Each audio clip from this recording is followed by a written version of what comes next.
O UFC Fight Night de Abu Dhabi encerrou agora, faz 5 minutos, e eu vou contar aqui pra vocês o que eu achei das lutas principais. A gente teve o Cauê Fernandes vencendo muito bem, a Mackenzie Dern conseguindo uma bela vitória em cima da Lupe Godinez, o Davidson Figueiredo dando um show de QI de luta, e as duas últimas lutas, o Main Event e o Main Event, eu vou falar pra vocês o que eu achei, não sai daí.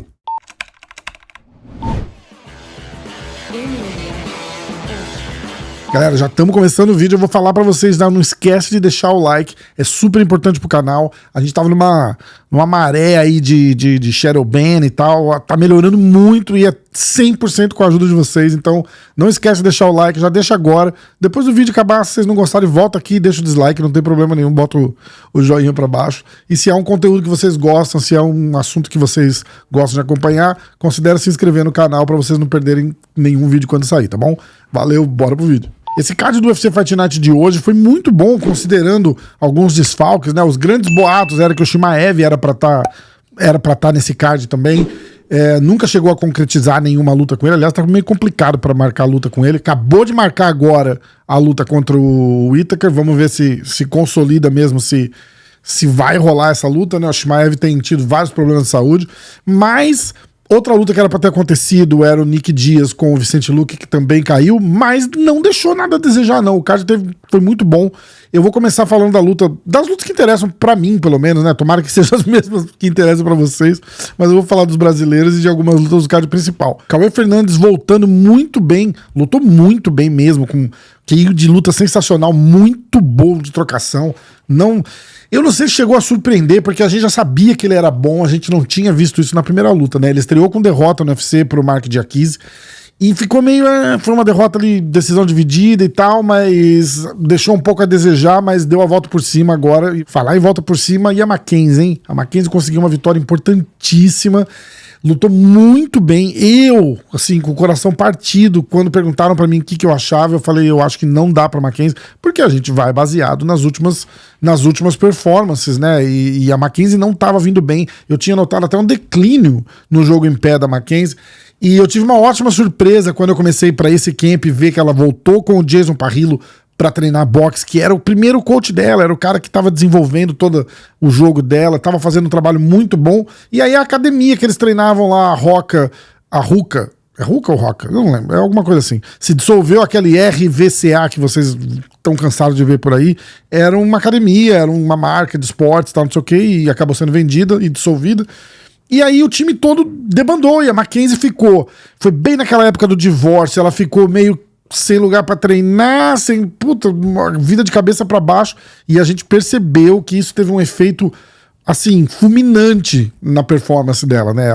Ela tava praticamente irreconhecível, teve lutas muito difíceis também, que os casamentos das lutas também não ajudaram, mas é o UFC, né, cara? Não é sempre que o casamento vai ser bom e você tem que estar disposto a lutar com os piores estilos o tempo todo, não tem jeito. Mas hoje eu fiquei impressionado, muito, o coração dela, a vontade, a raça, nunca foi questionado, né? Ela é sensacional, já mostra isso desde os anos de jiu-jitsu, multicampeã, sensacional, mas faltava muito, né? Porque só raça, cara, dava até aflição de ver as lutas dela, porque tava sofrendo bastante. Hoje também ela apanhou bastante, mas mesmo assim ela muito corajosa, vai pra cima e, putz, fiquei muito feliz mesmo com a vitória dela. Ela precisava tirar um pouco desse peso do ombro aí, então eu acho que agora vai dar pra dar uma acalmada, trabalhar melhor. Hoje vai ter bastante material pra eles entenderem e continuar esse trabalho que eles estão fazendo com a Mackenzie, que tá dando muito resultado. Tomara que o Jason Parrillo continue no corner dela, porque faz toda a diferença. Antes disso, a gente teve a luta do Elvis Brener, que eu acho que o que tá faltando ali um pouco é parar, respirar e botar uma... E não tô dizendo que não tenha uma estratégia, eu acho que tem uma estratégia, mas o estilo de todos os caras, e não necessariamente, eu não acho que é o estilo do Diego Lima em si, mas eu acho que é o estilo dos caras que estão ali, assim, que é de porradeiro, de ir pra cima. Porque o Charles, por exemplo, o Charles não tem esse estilo. O Charles não é aquele cara que vai... Ele toma as porradas, mas não é o estilo dele sair tomando porrada pra dar porrada. Ele é um cara que trabalha diferente. Mas a gente parece que ultimamente na shootbox, essa molecada aí, acho que até por treinar junto, um acaba influenciando o outro. E eu acho que faltou só às vezes, para, dá um passo pra trás, dá uma respirada, analisa e aí ataca de novo, sabe? Eu acho que esse negócio de morder o protetor bucal e sair dando porrada pra ver onde que acerta não tá funcionando. O Elvis saiu bastante machucado, judiado ali, acaba perdendo uma luta ali no finalzinho. Eu acho que dá pra fazer melhor, porque os caras são muito talentosos. Os caras são muito talentosos, então o que eu vejo é que só falta... E eu não vou nem falar QI de luta, porque eles têm QI de luta. Eu não acho, só que eu acho que na hora ali é aquela história da chutebox antiga, assim. Eu acho que... Eu não sei se os caras ficam com um pôster do Vanderlei Silva na parede e falam, eu quero lutar igual ele, porque hoje não funciona mais aquilo. Aquilo lá funcionava no Pride, porque eram caras muito de um estilo só. Hoje, com todo mundo lutando bem, quase em todas as áreas, é difícil conseguir funcionar esse estilo só porradeiro. Então, eu não sei.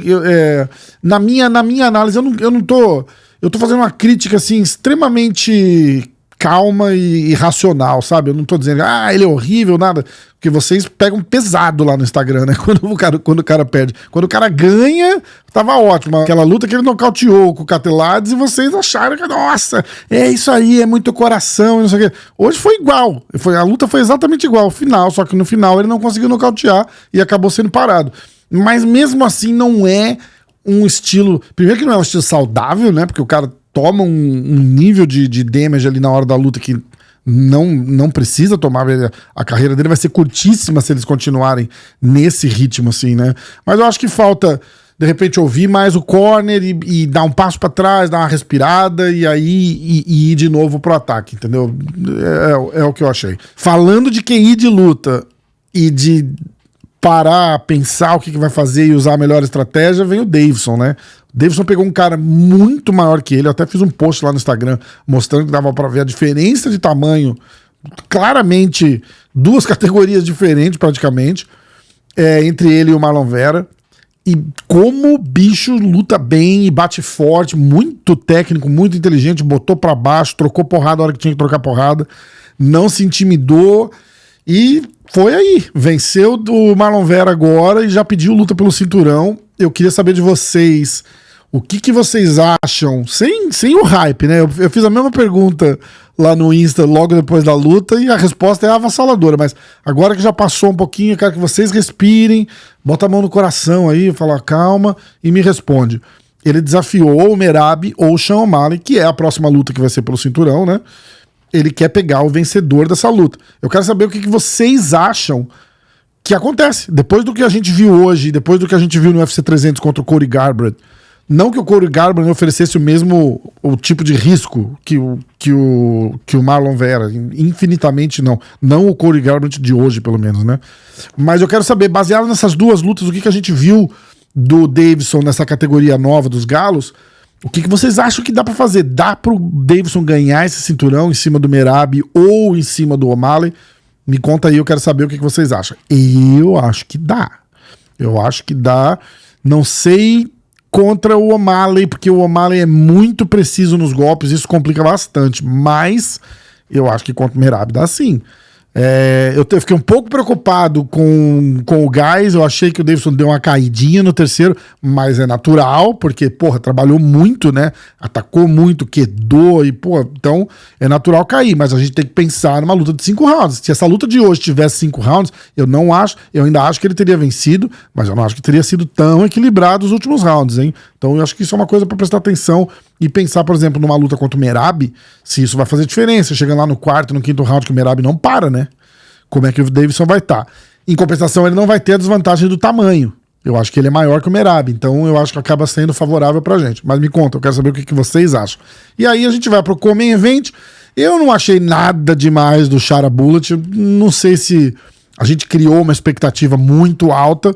Bom, muito bom, mas eu acho também que deram uma luta pra ele, que era pra ele dar um show, se consolidar como estrela, dar uma martelada de vez em todo esse hype que estão criando em volta dele aí. Eu acho que, apesar de ter ganhado bem, eu não acho que ele deu esse show que tava todo mundo esperando ali. Eu achei ele bem preguiçoso, assim, mais pro final dos rounds, na trocação e tal.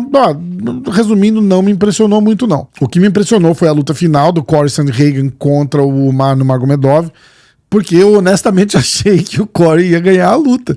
Depois que a gente olha as estatísticas, eu tava até conversando com o Vini do Diretaço, e a gente tava praticamente com a mesma impressão, assim. Aí a hora que você olha as estatísticas, o Vini falou assim, pô, o Umar acabou conectando até mais golpe. Mas eu achei que, pelo menos no primeiro round, assim, ele defendendo bem as quedas, foi pro chão, mas levantou rápido e tava bem na trocação. Eu acho que eu falei, caramba, vai dar pra ele vai conseguir, o cara tá invicto, vai perder a invencibilidade hoje, vai abrir a porta, né, o caminho pro estilo dos caras. E aí ele fez o que menos se esperava, que era a hora que era pra ele ter a vantagem disparada, que era em pé, ele não mostrou essa vantagem toda, ficou frustrado pra caramba. Então eu não sei, entendeu? No final das contas, são esses detalhes que fazem a diferença entre um cara que tá invicto a trocentas lutas aí e um cara que tá sempre batendo na porta do gol ali, que é o Corey, né? Então eu tava super esperançoso, porque ele fez um trabalho ali de defesa de queda e de isolar os ataques do Umar, que a gente não vê ninguém fazendo tão bem assim. Eu não consigo de cabeça aqui, eu não consigo lembrar quem que apresentou uma defesa tão boa assim contra alguém do clã do Khabib ali. E aí justamente onde você fala, bom, agora ele tá em pé, ele vai levar vantagem, ele não levou vantagem. Méritos do Umar, que é um cara muito bom, um lutador completo e vai dar trabalho pra muita gente. Então é isso, galera, ó, queria saber de vocês, me conta o que vocês acharam da Mackenzie, o que vocês acharam do Deiveson. Fala pra mim do Deiveson se vocês acham mesmo que ele tem chance de ser o campeão dos galos. E é isso, valeu, obrigado, um abraço.